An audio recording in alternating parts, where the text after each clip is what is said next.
Gear Patrol calls their new dive watch the best sub-$500 dive watch. Full stop. Men's Health rated them as the most stylish solar watch in the game. Who are we talking about? It's Movement. They're leveling up your gift giving with the sleekest watches you can buy and the biggest deals of the season.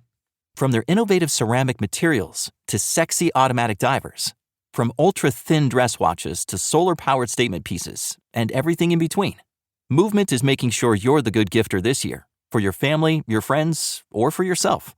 And now you can take advantage of 30 to 50% off Movement's California clean watches, jewelry, and accessories to get them a gift they'll never forget. With fast, free shipping and returns and amazing bang for your buck, Movement makes for a relaxed shopping experience. And with one-size-fits-all watches, it's an easy, elegant gifting experience too. Shop 30 to 50% off now at mvmt.com. That's mvmt.com.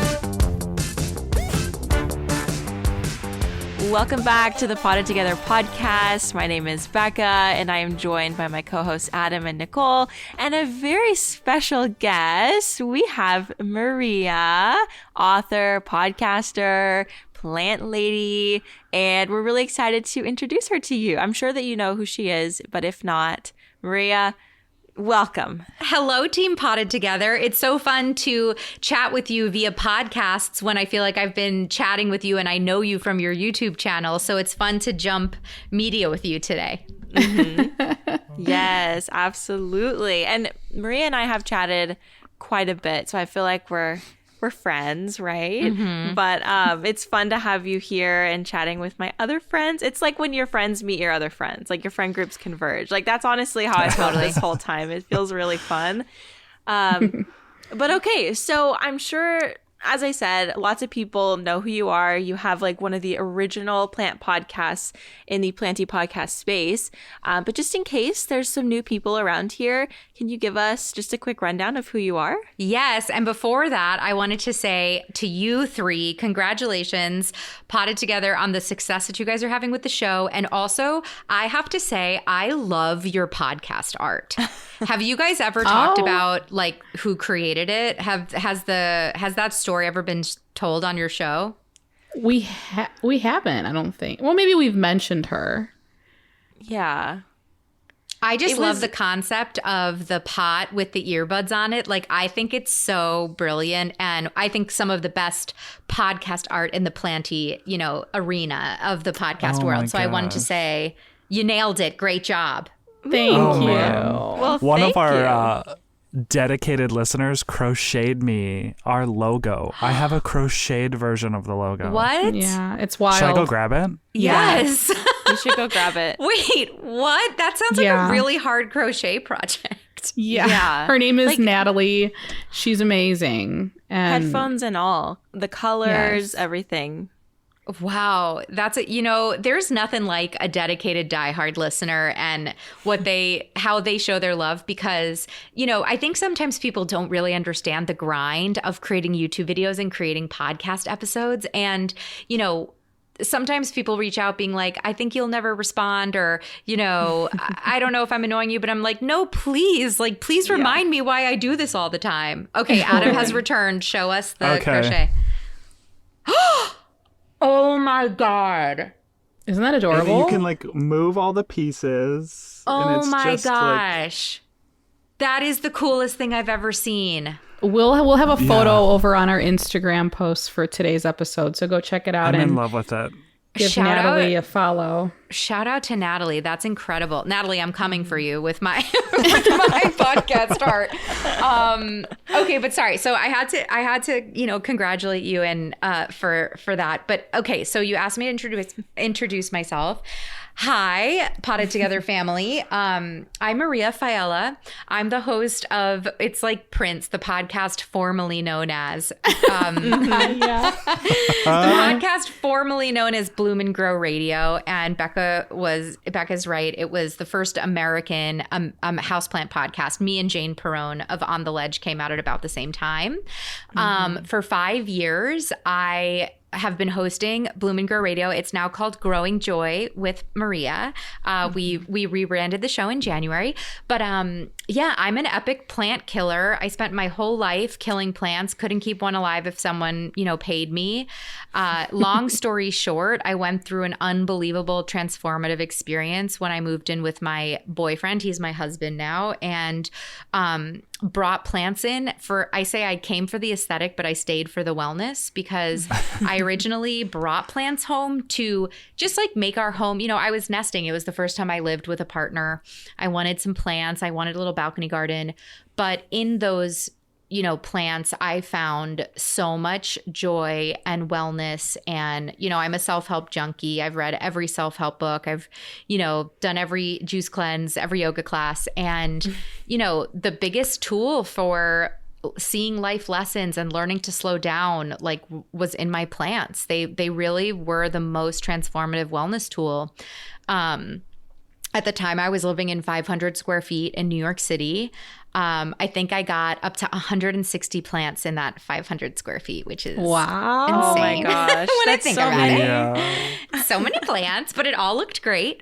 And yeah, so Bloom and Grow Radio was first kind of my love letter to plants, and kind of it almost felt like an act of service to like other millennials like me who were living in, urban areas, wanting to connect with nature, wanting to connect with themselves, but couldn't keep plants alive. So, my first 10 episodes are how to not kill succulents, what are the best house plants for beginners, really rudimentary stuff. Grow lights. I remember I asked someone like what a grow light was on one of my first episodes, which is ridiculous now because I have like a million of them. And now the podcast is called Growing Joy. That's also the title of my book. And my book is a self-development book. It's called Growing Joy, The Plant Lover's Guide to Cultivating Happiness. And it's all about how to use plants to live a happier, more connected life. And as I've kind of grown as a plant parent, as my plants have grown alongside me, the podcast and the business have kind of evolved into this new Growing Joy chapter. And now on the podcast, we do 2 plant care episodes a month. So you're still going to get episodes on, succulents and Hoya and everything good like that. Outdoor gardening as well. And then we have a community episode once a month, which you guys will you'll be joining me on my podcast in a month or so. Yay. Yes. And then a self-care through the lens of plant episode. So that could look like, what is forest bathing? Can plants feel? Those are some questions that we're answering. How to garden by the moon, all sorts of like more kind of spiritual stuff. Very cool. Yes, which I'm really like lit up about right now. So yeah, that's me in a nutshell. Crazy, plant killer turned happy plant lady. I love that. I feel like your rebranding is coming at a good time too, because I feel like over the past couple years, well, in 2020, a lot of people got into plants. I think the houseplant community quadrupled. Yeah, in and of itself, easily. And people kind of ended up going back to work, and life resumed after 2020, and people kind of not necessarily fell out of love with their plants, but I feel like a lot of people are struggling with their collections. Mental health is definitely something a lot of people struggle with. So I feel like your podcast is going to be so essential and helpful to so many people. Thank you. Yeah, I think nature, and I only can speak to this because, the opening line of my book is that I wrote this book about joy in the least joyful period of my life. I'm someone who struggles with clinical depression and anxiety in 2020 and 2021, probably the largest struggle with depression I've ever had, as I had to write this book on how to live a happy life with plants.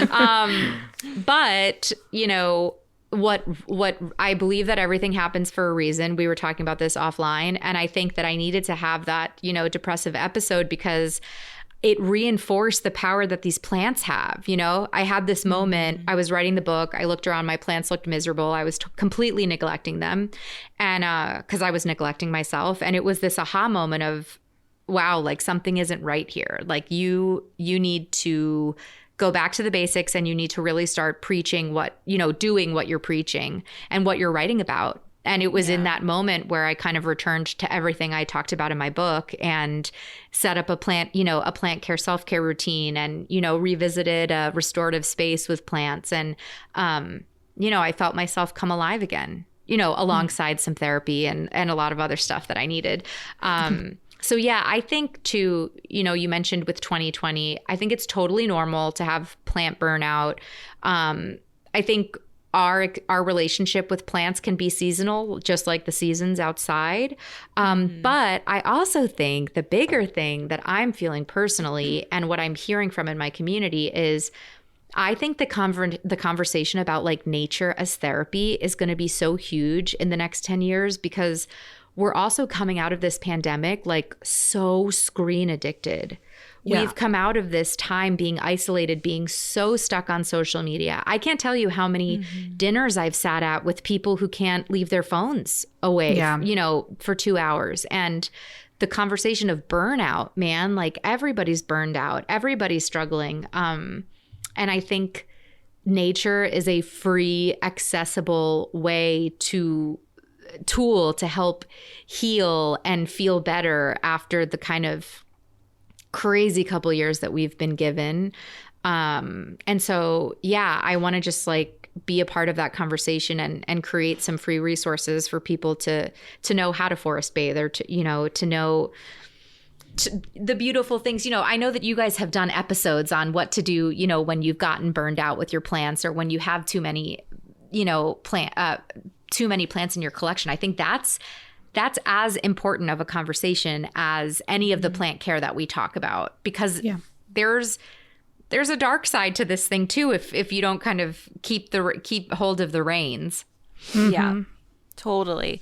And honestly, I feel like since the beginning of your podcast, this essence has always lived in Bloom and Grow, because I remember you used to do episodes that were just like little nuggets, and they would, I don't remember what you plant side chats. Yes. And they were very thoughtful, and you had so many beautiful things to say, and they were just a quick little chat, but it was just like a little journal entry. And I feel like that has always been in you, and your heart has always been, and I can't speak for you, but as a listener, I always felt that you had a little bit of a deeper connection with plants than just like enjoying them, which I think all of us can relate to. There's people that are going to like plants because they're fun, and there's people that are going to like plants because it is like life transformative, and like lessons and things can be applied in so many ways, like your concept of like pruning your life and things like that. Like, yeah, that's actually, I love that you are a true listener of the show and that you call back the plant side chats, because I remember my 10th episode was my first one, and I remember being so scared to air it because I am a very deeply spiritual person, and I see life lessons in my plants, right? That was definitely one of the biggest things that inspired me to continue this habit. But I was worried that I was going to come across as totally kooky to everyone, because I am kind of the like woo-woo girl of my friend group, and everyone's all like, okay, Maria's talking about her tomato plant again. Like, we get it, Maria, you like plants. But it was so interesting that I always got positive, feedback from the audience. And I'm so thankful that I took that moment, because the way that I got my book deal was I had a listener who was a editor at a major publisher who knew that was a through line of my show. Episode 40, I did an interview with a horticultural therapist to learn about horticultural therapy. Like, that definitely has been a through line.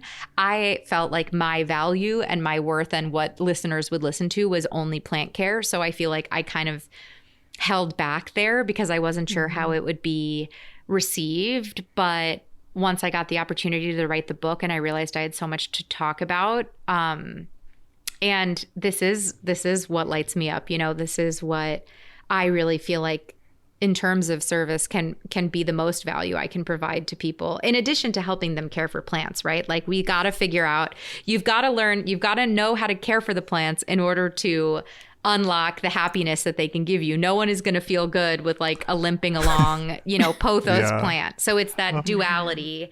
But yes, the rebrand has definitely been about stepping more into myself as the host instead of just feeling like people are only going to listen if I have good guests on, you know? I was going to say, I personally feel that those little nuggets of vulnerability, those nuggets of like diving into like the messy of our lives are what really connect us to the audience, especially because I still get messages from our plant therapy episode, which was our 5th episode ever. And I don't even want to go back and listen to it because the audio probably is awful. And that's just like something because we've learned.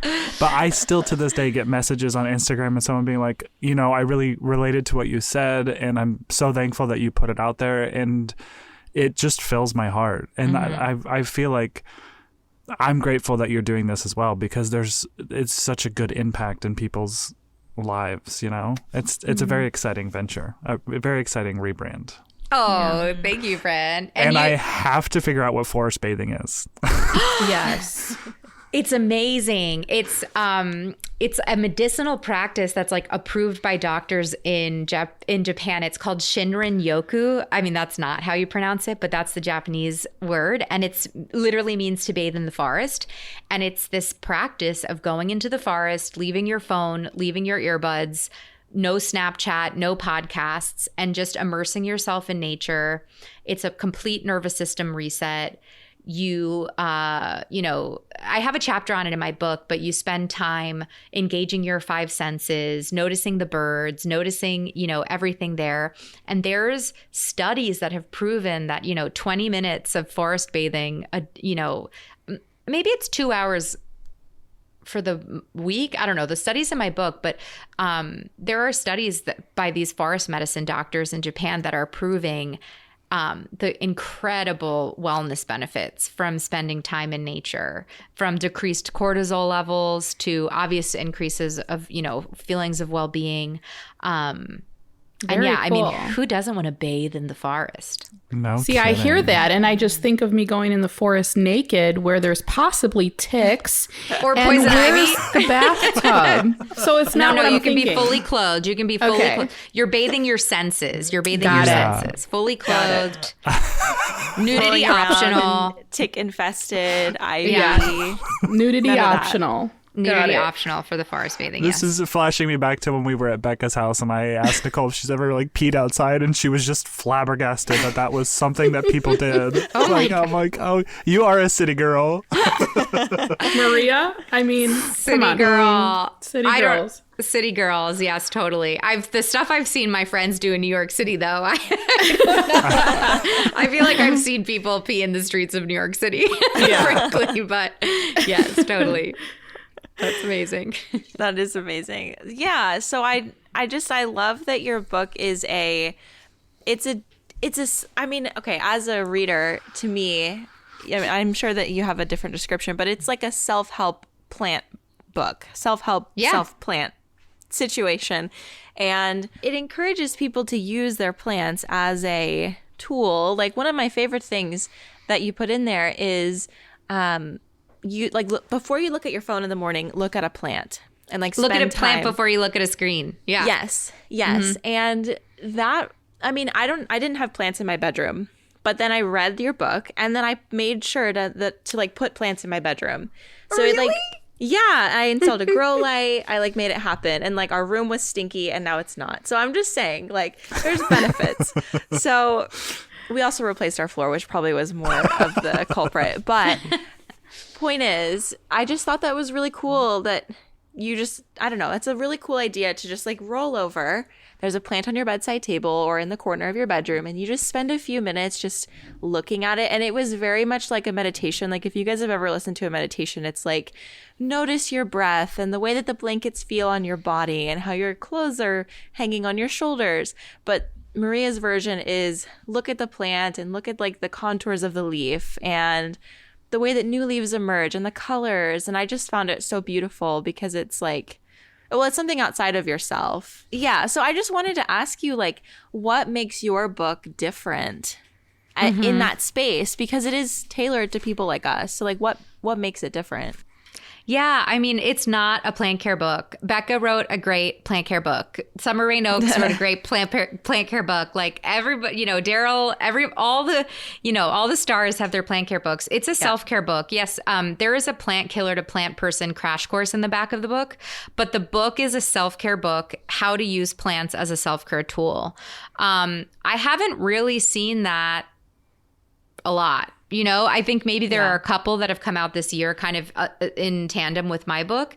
But that concept, plant care as self-care, hasn't been, you know, brought to life in a book as much as I've seen, you know, a standard plant care book. And the practice, and this makes me so happy because I think one of the opening lines of that chapter is, if you learn anything from this book, like, please let it be this: look at a plant before you look at a screen.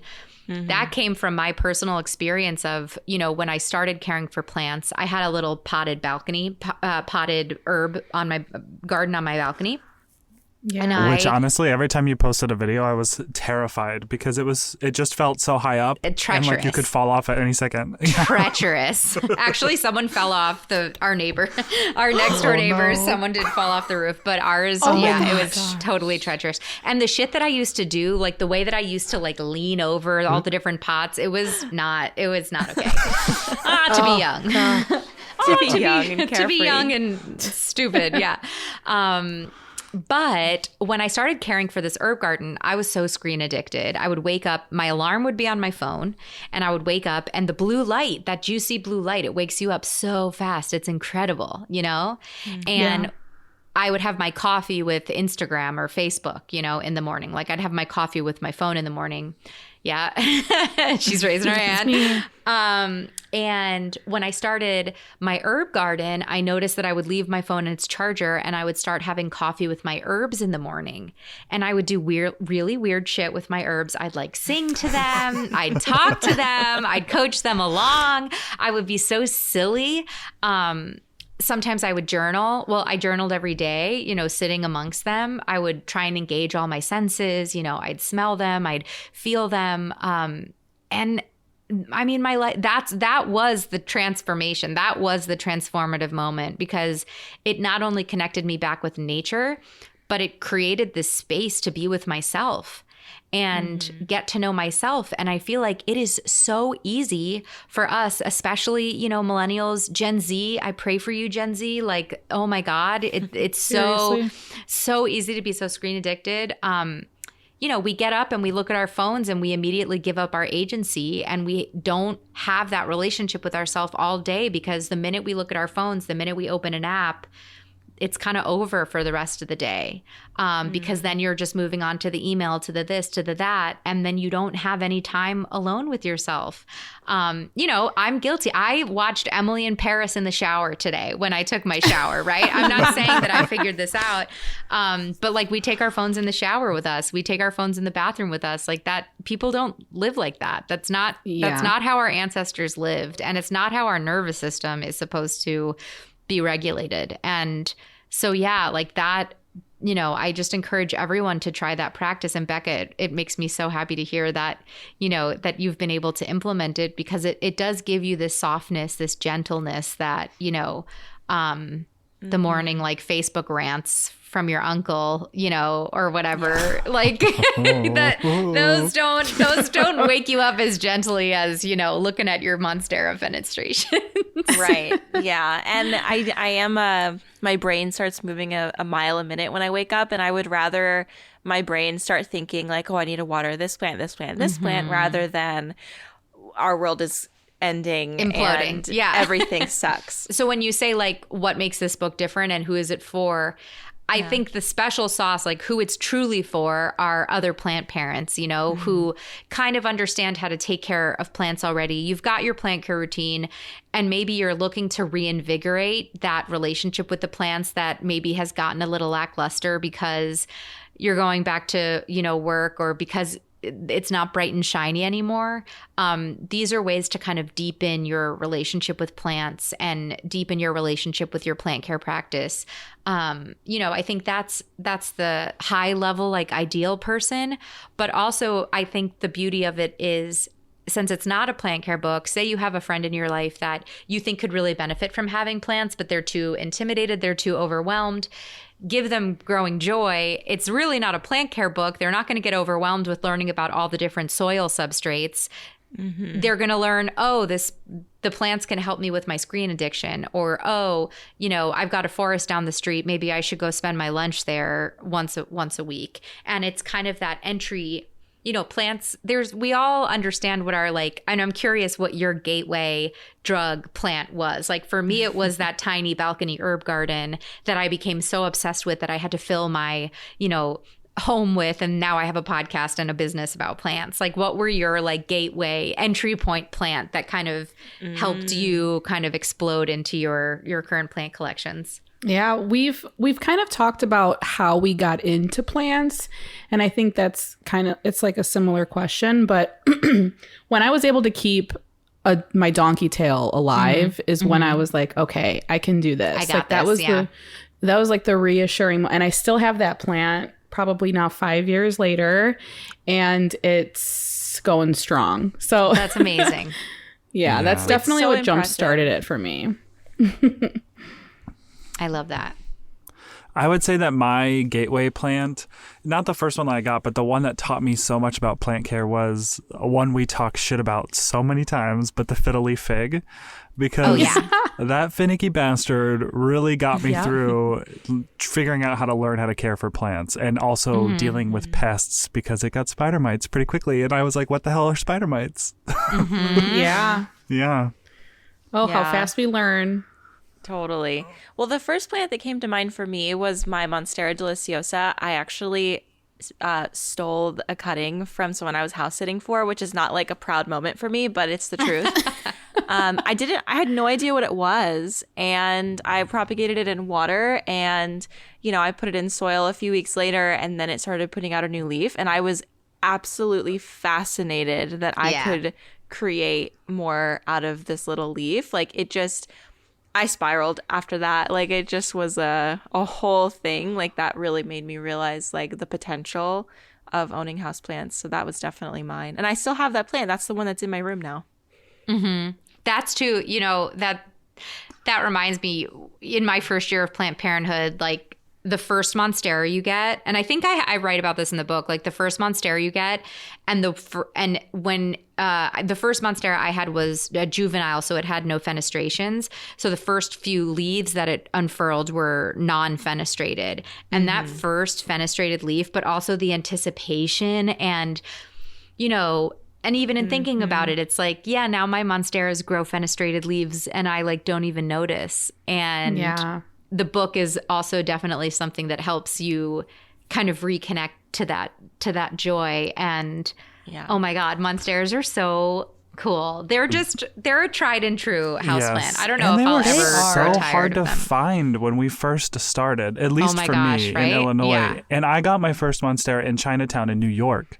I was there visiting, and I found one that actually had a node. It wasn't just a leaf, because there's a lot of that in the Chinatown, because I think for bouquets and stuff. And I took that thing on the train from New York back to Chicago with me, like a baby. Because I couldn't find it anywhere. But now, yes, they're tried and true. They're beautiful. Yes. It's so funny. Yeah. And now you go to any big box store and there's just pallets and pallets of Monsteras for $20. But I think that too, plant, I think something I've learned over the, 5 years or so is whenever a plant is hot, don't buy it, because it's going to be mass market in 6 to 8 months. It's always going to be $20 eventually. Yes. Yes. That is one of the biggest things is just wait a little bit and it'll still be cool. Way cheaper. There will be a tissue culture variety available very soon. Very soon. Totally. Don't worry. Yeah. Thank you to Cozy Earth for sponsoring this episode of Potted Together. Cozy Earth crafts luxury goods that transform your lifestyle. All of their products are made from responsibly sourced viscose from bamboo and come with a 10-year warranty. Cozy Earth sent each of us a piece of their loungewear, and honestly, I was shocked at how soft and comfortable it is. Cozy Earth has been featured on Oprah's Favorite Things, and look, I get it. It is the piece of loungewear I reach for the most, and it's made from the same material that they use to make their bedding. I have said this on our podcast before, but I am a firm believer of spending your money where you spend your time. That means good quality towels, comfortable bedding, and great loungewear. And listen up, Potted Together fam. Cozy Earth has offered you an exclusive offer of 35% off site-wide. That's 35. All you have to do is use the code Potted Together, all one word, at checkout. That's POTTEDTOGETHER. Now back to the episode. Well, okay, so Adam brings up New York City, and I really wanted to ask you about this. I didn't live in like a city like New York, but we've talked about how we both went from city to rural life, and as an online friend, I never expected you to leave New York City. That was you. Never. Yeah. So I want to know about that transformation from the city to where you live now on property, and like how that has affected your perspective, like on life, your plans, your relationships, everything. Like that was a big prune. If I do say so. I love this question. And any of my like close friends know that I love talking about being a country girl now. I'm such a country girl. It took 2 years. But yeah, so, I was living in New York City because I was a musical theater performer. So when I started Bloom and Grow, it was a total passion project. I was making good money, doing national tours of Broadway musicals, being on Broadway briefly, performing as a singer. So Cats. Cats. Cats was all of 2019 for me. Yes. That's how we met. Yes, totally right. When I was in Tucson. I always thought that I had to live in New York City because that's where all the auditions were and that's where Broadway was. And I wanted to be on Broadway. I was in a show in New York City that got shut down during the pandemic. We closed 3 days before opening night, which totally broke my brain. Totally broke my brain. And I was unemployed all of a sudden. And those were some dark times. I joke that like I drank one Aperol spritz a day for 60 days straight. Like it from that March, April pandemic, it was like there was a few months where I was just pretty like numb. And then coming out of it, there was just one day where I looked at my husband and I was, I had gotten my book deal. I had kind of felt that my energy was moving towards Bloom and Grow. And, we were cooped up in this tiny apartment and I was just like, I think we don't need to be here anymore. Like, what if? And I think a big rule that I've learned for myself is we think in truths, like we think that we know the truth. And I thought that I had to live in New York City for my entire life. And that was just like a calcified truth of mine. And something that I've learned through therapy for, several years is, okay, but can you challenge those thoughts? So yes, I say, well, it has to be this way. But what if it wasn't? What would that look like? And I feel like my husband has gotten pretty good at being like, okay, but what would that look like, Maria? Because that's, my favorite phrase now. So I said, what would it look like if we didn't live in the city anymore? Like, what would it look like if we got out? And we ended up moving in with my parents for 6 months, which was weird. I mean, it was amazing, but like living with your fiance, with your parents was an interesting 6-month period of time. And then we had a rental opportunity open up at a literal cabin in the woods about 2 hours north in a town that I was familiar with, Woodstock, New York. And it was a cabin on 5 acres. So I like to say I went from 500 square feet to 5 acres. And it was crazy. Yeah, it was kind of brutal. I'm obsessed with it. Like I'm in love with my life now, but the first 6 months were tough. Living only in New York City. So, and I write about this in my book, your nervous system is so used to a certain amount of noise pollution and light pollution because your body just adjusts to it. So I was scared of the dark, right? Because like I had street lights always on outside of my window. The streets in New York City are always lit. And all of a sudden we moved to the country where it was pitch black outside at night. Yeah. We had we have no street lights. We're on a country road. It's pitch black outside to the point where if I look out the window, I see my reflection. I can't see. Someone could have been, a foot outside of my house looking in and I wouldn't have known it. That freaked me out. Also the silence. You're used to the sounds of the city and all of a sudden it's true like nature silence. It's whistling winds and birds and when it snows, I'm sure Becca you can relate, like when it snows, there's this eerie silence in the country, but it's incredible, but it's spooky when you first do it. And New York City, a place where you can get any type of food that you want delivered to your door at 2 a.m. Oh. My husband and I tell this story that, we had this kind of crazy move. We got our stuff into our new house. We are so exhausted and we're like, let's just order in. Like, let's get delivery. We can't, we're so tired. And we start looking and we open Yelp and we open Seamless and it says no deliveries available. And we were like, wait, what? And it was like the most city girl thing. And literally no one delivers to where we live. So, we didn't have a mailbox. We had to get a P.O. box at the post office and go to our post. I'm like best friends with my post lady now because I go visit her 4 times a week. So there was definitely like a 3 to 4 month period of having to kind of settle my nervous system, reframe, readjust to just such a slower pace of life, especially in New York City. And it's interesting now that I go back, people in New York City just walk around with this grit in their jaw. Like no one's smiling, no one's making eye contact with each other. And I remember because I used to do that, right? But it's this faster, harder pace of life. And it's so hard to live well there that it kind of does harden you. And I feel like moving to the country has really softened me and it's helped me realize like what's important and what isn't. Delivery is something I thought I could not live without. And I've lived without it for 2 years. That's so privileged to say, but a mailbox, right? Like I grew up always having my mail delivered to my house and all of a sudden I don't. And it's okay. Like you figure it out, right? We don't have a garbage disposal. So we go to the dump and we got a composter and, it's been a really different tempo of life.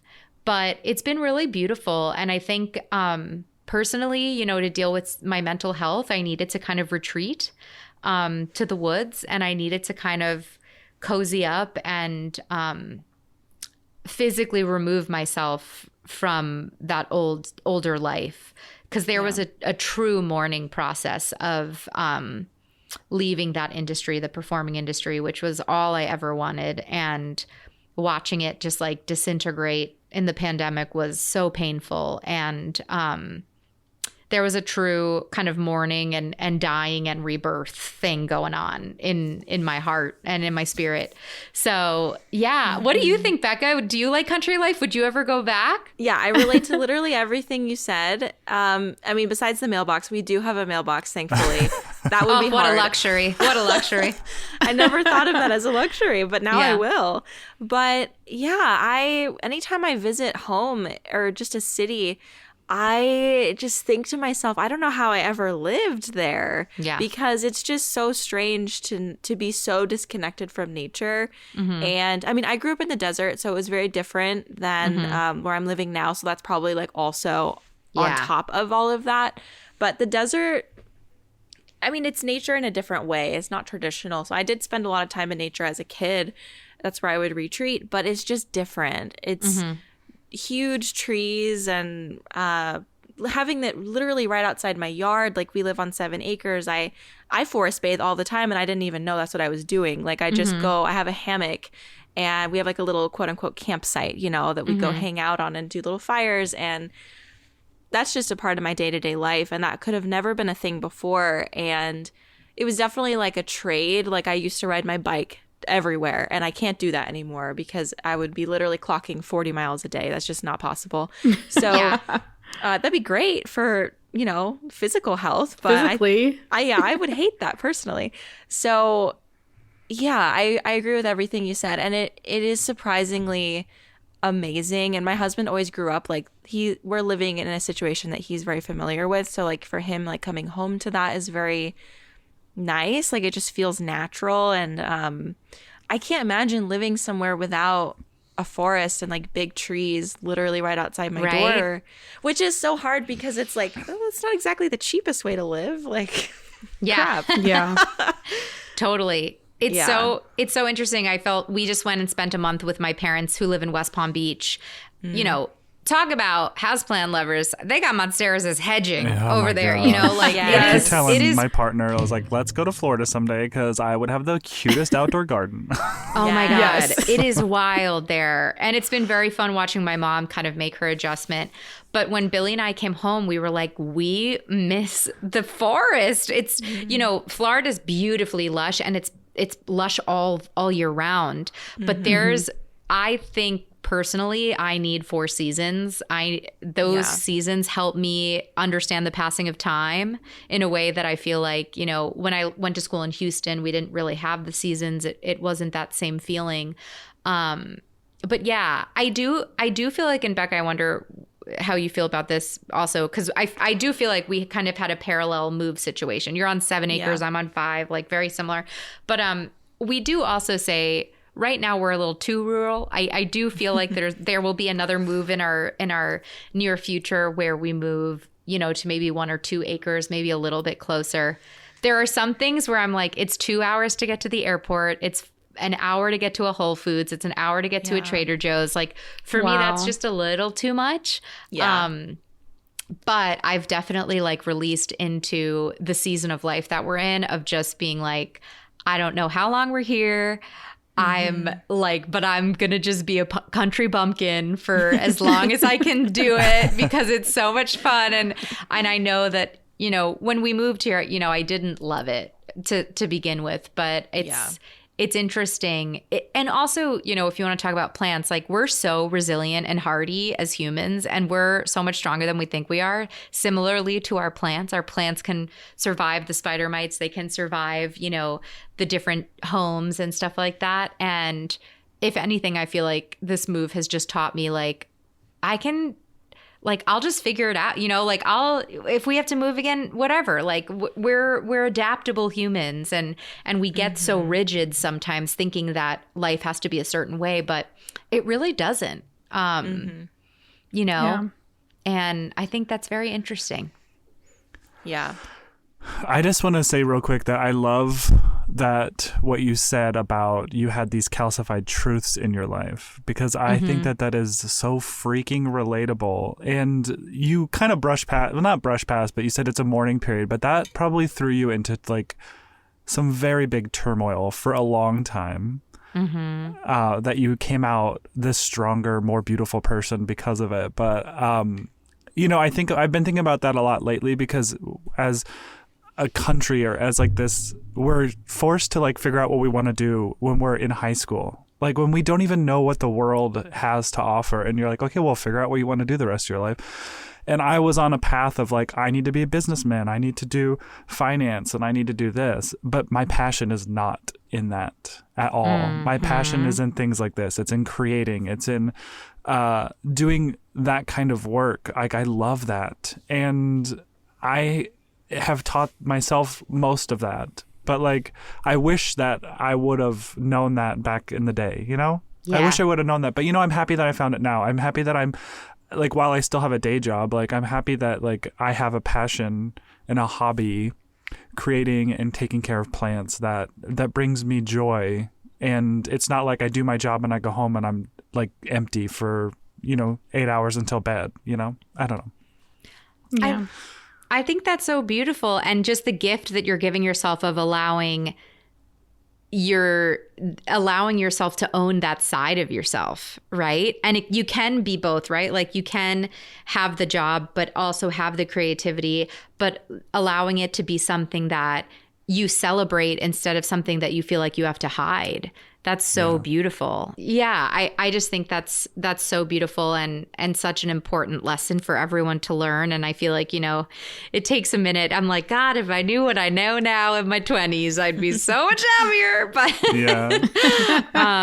you also have to you got to go through the struggle and the questioning and all of that. Just like you said, the turmoil to kind of come out on the other end. Yeah. It's like the visual I've had in my head a lot lately is like the redwood tree seeds, or these seeds that require being burned before they can germinate. There's like this whole family of seeds that literally have to get like torched in order to break their shell open and actually kind of grow. And that's just a visual that I like keep getting as I think, I kind of process the struggles of the last couple of years, but then also kind of like let them go and allow that also to not define who I am. Because I think I've also like lived in that turmoil and really let it be part of the definition of who I am as well, which I'm kind of getting tired of. Yeah. You mentioned moving from New York City to such a rural area, and it's a pretty extreme move, I want to say. I mean, Adam moved from the country to a more city area. Reverse, Yeah, and I recently moved last year from Chicago to a suburb, which is pretty close to the city still. So I can't really speak on like rural. But my husband's from New York City. He's from the Lower East Side of Manhattan. And when you mention people walking around with just no smiles, like the grit in your teeth, like clenched jaws, it's so true because when I go visit, excuse me, I tell him all the time, I'm like, I can only spend like a week tops visiting your family, because as much as I love the city and I love the accessibility of it and like all the little plant shops, it's such a cool space where he's at. It is just this kind of tense environment. And I notice when he goes to visit and he comes back, it's kind of just like this whoosh, like, okay, I had all I can have of the city. And I feel like as much as he misses it and as much as he misses his family, for his mental health and for like our mental health, I think it helps us being outside of the city. I really think like the slower pace as you get older is just, it's just something that we both need. And we don't really realize it until we visit a big city like New York. 100%. One of the biggest. So it's 2 hours for me to the city. And I started out like trying to do overnights, like crashing with friends, like when I had to come in for a meeting or something. And now it will be 10 o'clock at night and I will drive home because I want to sleep in my own bed and I want to wake up with a view of nature. But yes, I mean, I totally agree. And I think so I'm very lucky. And if you want to talk about women supporting women, if you want to talk about creators in our space who like walk the walk of being kind, Summer Rain Oaks gave me her apartment for my book launch. Yeah. So I was supposed to be in New York City for a week for my book launch. I had all this press lined up. It would have been thousands of dollars for me to, book hotels or whatever. And Summer Rain said, go stay in my famous apartment. Oh my God. Amazing. So I stayed in Summer Rain's apartment for a week. I would have so many selfies in that apartment. Oh my God. Yes. Wild. My husband and I fought over the hammock. We lived on that hammock. Oh, man. But so I was in Summer's planty escape, like everything that you've seen on her channel. Like I was living in her apartment, right, for a week. And at the end of the week, Billy and I still looked at each other and we were like, we got to go home. And I feel like that to me was the biggest like aha moment, because you literally couldn't ask for a more magical week. I was in New York City for my book launch. I was on national TV. I was living in Summer Rain's apartment. I was I was meditating in her hammock every morning, right? Like, come on. It does not get more ideal than that. And yet I still wanted to go home to my mail-less, garbage delivery list like house, and no food delivery. No food. I wanted to go home and cook my own food, even though I got stuff delivered to Summer's apartment like every day just because I could. But yeah, like I think you do, once you unwind that nervous system, like once you kind of slow down, you become so hyper aware. And it's funny because I lived in New York City for, 12 years and it never bothered me. I go. All of 2019, I saw Becca during it. I toured the country with cats. I did 8 shows a week. And then on my day off, I would host listener meetups. Becca co-hosted one with me in Tucson. I was like running, pushing. And it was like nothing. Like it was just normal. It was like breathing for me. And now I think about doing that and I like get so terrified. I'm like, no, you can't gosh, it's so interesting. It's wild the difference like a year or 2 makes. It really is. For sure. Totally. And you realize that you can live without, like, when I first moved here, I was mortified that we didn't have a Trader Joe's. I was mortified that we only had one Target. Like it was just, and I don't live like as far from things as you do. We definitely have like a good middle ground. Like we're in the country, but we can still access town like very easily. So it's been ideal in that way. But just moving somewhere so much smaller, I'm like, what do you mean there's one Target? Like there's one Home Depot, there's one Lowe's. For me, that was so shocking. But like, it's made me realize that you don't need more than that. You really just need one. You don't even need the one in itself. It's just life is so much more simplified for me. And like, I love shopping. I love buying things. It's just really simplified my life in that way.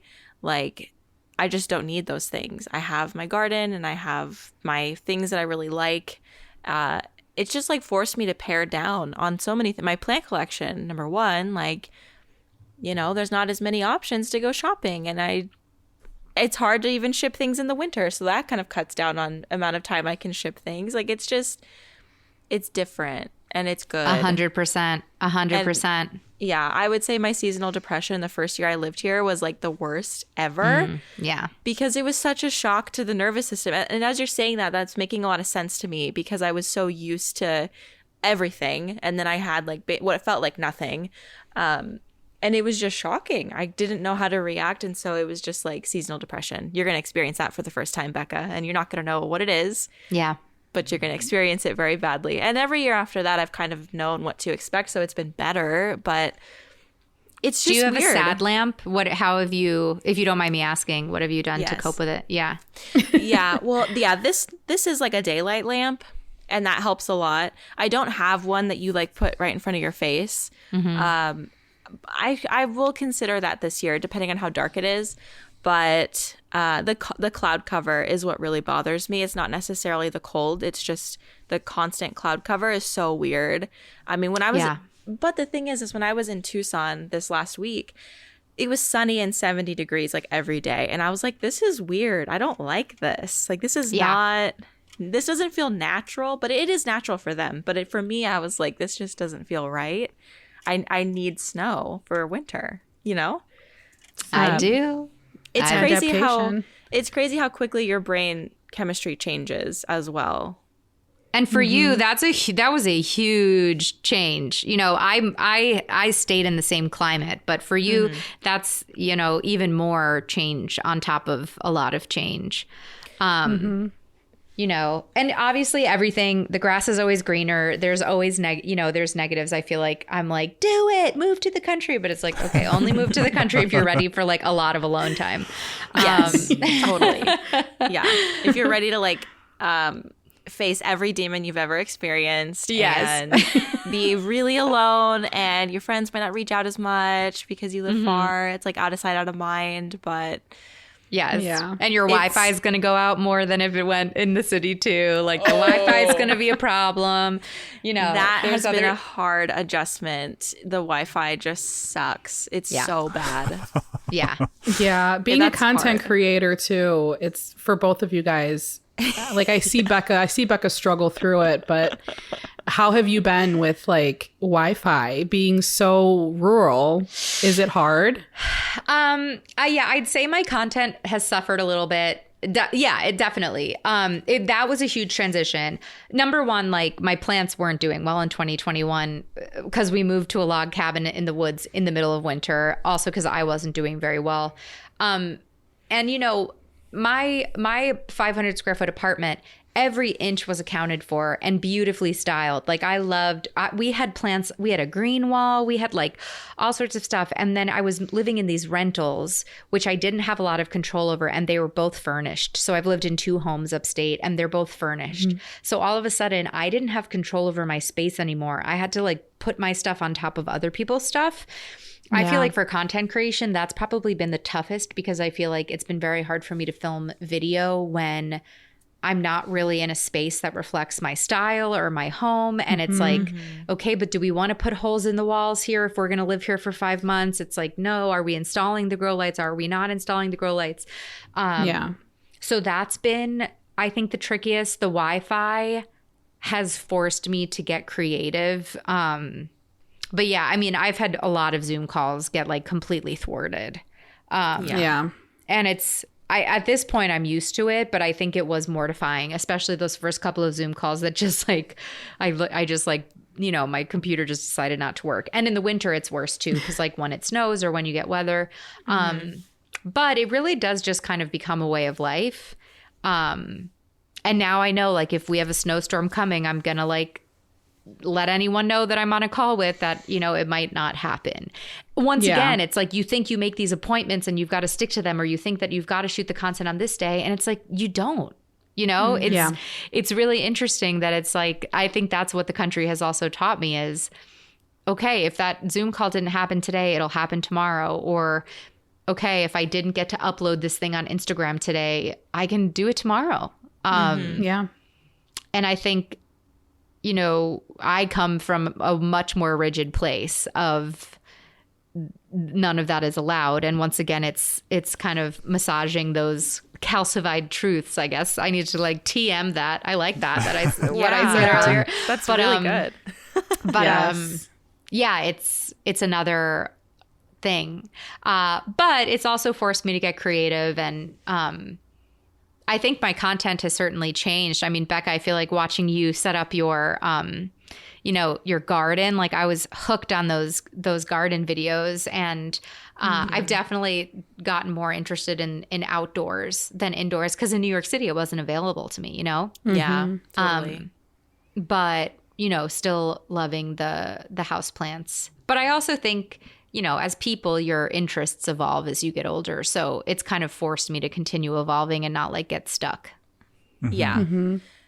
It's like you lose control of certain things while simultaneously gaining control of others. Yeah. That's, I mean, the internet, I throw caution to the wind. I don't know. Sometimes it works, sometimes it doesn't. I have no idea what's going to happen. No rhyme or reason. Yeah.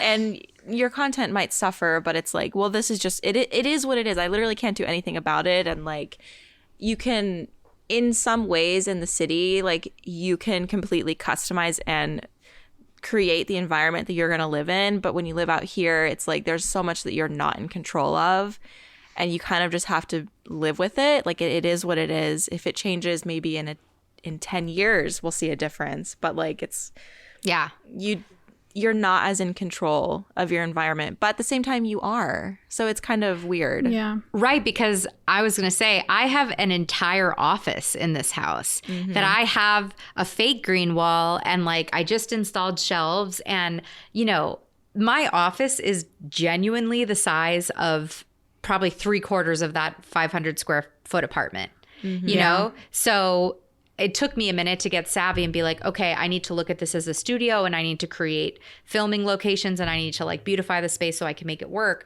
But, you know, that's a luxury that I never had in the city. So I think you're totally right. There's total trade-offs. And like plants, like your plant number, like there's different seasons of life where, you know, country living would work, and then different seasons where it wouldn't, you know? And you know, how fun that we get to just explore it all. Yeah. Yeah. It is. It is. Well, I've got one last question for you, unless Adam and Nicole have anything to add to that. Nope, you're knocking them out. I love it. Okay. So what, well, it's a two for one. Okay. What does growing joy mean for you? And what can we expect from you in 2023? Like, what can we look forward to? let's say, what does growing joy look like for you in 2023? That's a better, that's better. Okay. I love this. So high level, I think where I've landed on like what I've been put on this earth to do is to help people cultivate kindness. So I want to help like cultivate kinder communities. And I think I do that through helping people connect with plants and themselves. So that's higher level, kind of more meta. But I think plants are not only an incredible tool for cultivating a relationship with yourself and cultivating happiness, but when we practice the empathy on plants, when we practice the nurturing, when we practice these things, we're also practicing kindness, being kind to something. And I think right now, like that's what the world needs is more kind people, more empathetic people. And I think plants on this small scale are a way for all of us to kind of develop that muscle that I think society and like the world need. So I'm exploring how I can do that to the best of my ability. I mean, the Growing Joy podcast, the content that we have lined up, the interviews that we have lined up, it's going to be a beautiful exploration of plant care and self-care, from, you know, setting up your first garden to learning how to start your seeds to caring for your Hoyas to, you know, Caudex plants. We're going to do an episode on, you know, all things Caudex. So we have the both, you know, beginner and super nerdy, but also like, then how do we take those skills and use them for like their highest ability for ourselves and for nature? Like, how do we take this thing, this hobby that we have of caring for plants and take it to the next level for ourselves and for our community? So yeah, like I just want to help everyone. If, you know, the goal that I set from my book is that I threw a lot at people in my book. There's over 60 different practices that people can do. There's stories. It's kind of like it's kind of all over the place. But my thought in writing the book was, if everyone can leave this book with one thing that they can do and implement into their life to like bring a smile to their face or calm their nervous system or just like have a net positive impact, then I've done my job. And hearing Becca's like testimonial is like, yep, I've done my job. If you just look at a plant before you look at a screen. So yeah, I think the podcast is, you know, we're exploring a ton of different options so that, you know, if I can make our listener community all feel better in one way, then I think I've thoroughly done my job. And so I'm going to try and, you know, throw as many different out there topics at you to see what resonates. So yeah, if people are interested in, you know, exploring self-care through plant care and exploring nature-based therapy and all sorts of different fun, you know, plant care topics as well, you're welcome to come hang out with me. The show is now called Growing Joy with Maria. The podcast art is bright pink. We're bringing if you want to talk about podcast art, I sent my designer a photo of a zinnia that I grew. And I said, this is the inspiration for the entire rebrand.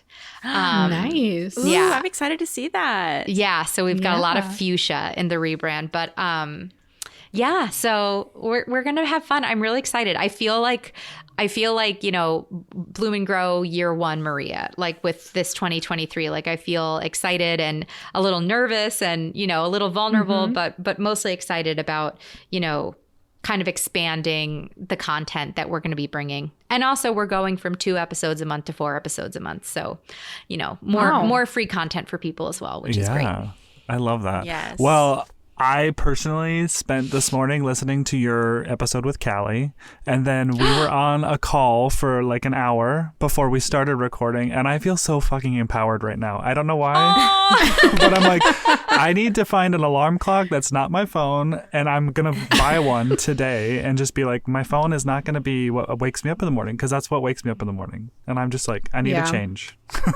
Can I wait? Thank you. And can I give a shout out? They're not my sponsor. We've also talked offline about sponsorships. I'm harassing them to please be my sponsor. So I'll give them a shout out on your podcast. There's this really cool alarm clock called Lofty, and it has a sad lamp in it. So it wakes you up with the sun. But then also they have all of these different recordings of nature sounds and nature and meditations that you can fall asleep to and wake up to. Ooh. It is a very cool company.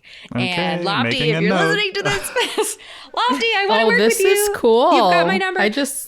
Yeah, I just looked it up. It's pretty cool. It's so stylish. It's so cool. They have an alarm clock and a lamp, and I'm obsessed with them. So if you're interested in getting one of those alarm clocks, I would recommend Lofty. Awesome. Not hashtag right, not Lofty. sponsored. Hashtag wish. Hashtag wish this was sponsored. Thank you, Adam. That's really nice of you, though. All right. Well, Maria, it was really wonderful having you on the pod. And like Adam said, I feel really motivated to switch up my habits. I mean, as I did when I read your book, like I just felt so like, I don't know, it was cool to have these self-care practices that would be so easy to integrate because I already had plans, you know? So it's just really a beautiful book. So if you guys haven't already read Maria's book, Growing Joy, you definitely should. Beautiful illustrations as well. We didn't get to talk about Samantha, but Samantha from Hemleva. Oh my gosh, I Yes. love her so much. Beautiful illustrations. It's visually really gorgeous and really wonderful for the brain. So, and also the Growing Joy podcast is a really great. I've been a listener of Bloom and Grow like since the beginning, I'm pretty sure. So Yes, 5 years. Yeah, like I'm a fangirl, obviously. So just want to say thank you for being here and putting so much of your time into creating really good content. And that's all I have to say. So if you guys want to go follow Maria, we'll have all of her information in the show notes, and we would love for you to go check her out and see and just support her in this new change, because change is scary, but it's also really good, and we're super excited for you. Yes. We are so excited for you. And I have to say, too, I think that we have shouted you out more than any other creator on the podcast. Really? Because when we are talking, like we'll get into our catch-ups and we'll be like 40 minutes into a catch-up and we'll be like, listen, guys, if you're here for the plant knowledge, it's not the place to be. Go head over to Bloom and Grow Radio. She's much more structured. Well, there's a beautiful synergy here, right? Then between these two shows, you know, there's a beautiful synergy for sure. Yes, absolutely. Like, if you want the plant information, go listen to Maria's podcast. But if you want to hear us talk shit, just listen to ours. If you want the tea, you got to come over to Potted Together. That's for sure. Right. Exactly. But anyway, we're so glad to have you. And I feel weird ending it because it's been so fun, but we're going to end it there. So thank you so much, everybody, for listening.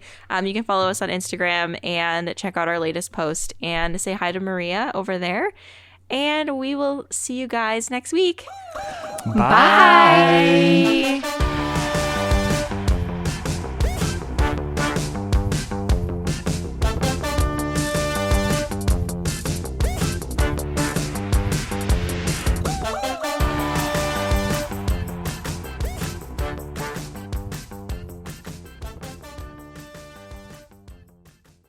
Recently, our client Tommy met his banker to discuss continuing his father's restaurant legacy. In us, he found a partner that understood the importance of passing the torch. First Horizon Bank. Let's find a way. Go to firsthorizon.com/Tommy.